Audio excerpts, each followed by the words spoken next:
This concludes the favorite recipes part. Now it's time to make sure that we actually filter our recipes, because keep in mind, in category meals screen, we're actually retrieving our filtered meals from our state. And right now, of course, in our state, that filtered meals property always holds all meals and never changes. And that's something I want to change as a next step. Again, let's start by adding an appropriate action. That starts by adding a identifier, which I export here. And I'll name this set filters, and set filters here as a text as well, and create a fitting action creator function, set filters. And here I expect to get an argument with my filter settings. That should be an object in the end with the is gluten-free, is lactose-free, is vegan, and is vegetarian data in it.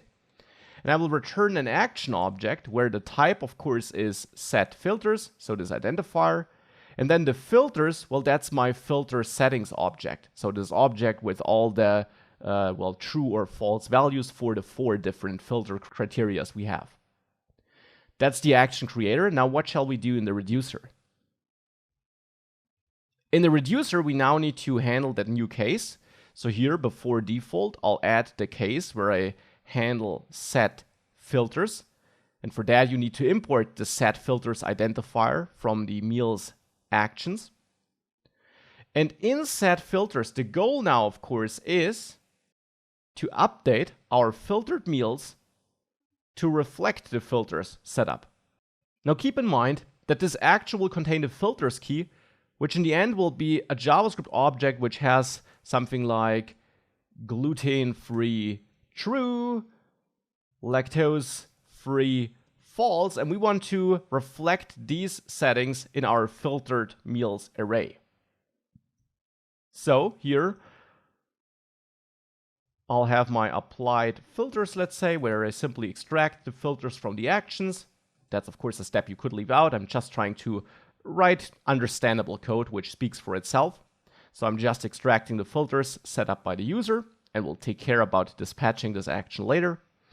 And then here, I'll set my filtered meals, create a new filtered meals constant based on my total meals, so not the filtered meals, but all the meals available.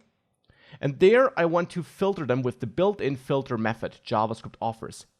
Filter always returns a brand new array, which is good because I don't want to edit any existing array just yet. I want to get a new array instead. And that will be an array where it keeps all items for which this function we pass to filter returns true, and drops all items where we return false. This function will run for every meal, and then now in this function we can go through all the filters the user set and check whether that meal matches any of the filters and therefore should be dropped, or if it passes all filters, so to say, and should be kept. So here we can check if filters dot gluten free, and I simply expect that my filters, applied filters, that this object I get has a gluten-free key.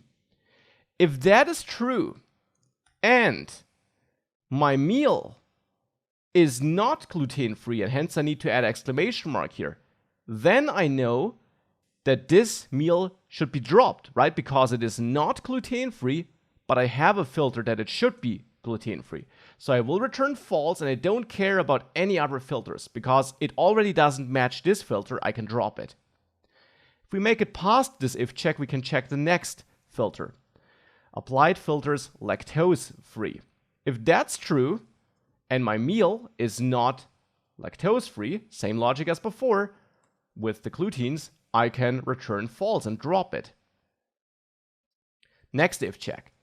If applied filters vegetarian is set, and my meal is not vegetarian, so same logic as before again, I can drop it. Because I might have passed the other filters, but if the meal is not vegetarian, but I'm looking for vegetarian meals, then I should get rid of it.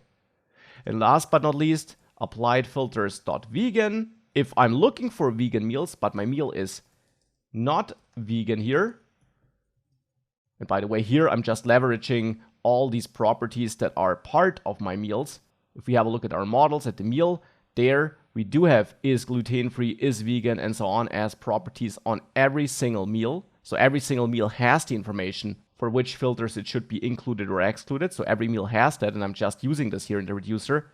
So therefore here, in the vegan case, I also want to return false. And only if I make it past all these if checks, I know I have a meal that matches all filters I set, and therefore now I can return true. I'm still inside of that filter method, and I return true, which means I want to keep that meal in my filtered meals constant, which is my new array.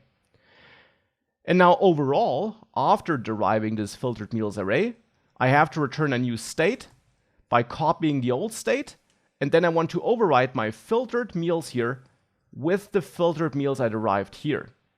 So filtered meals on the left of the colon is the property in the state object, so essentially this property, and filtered meals on the right side of the colon refers to this constant.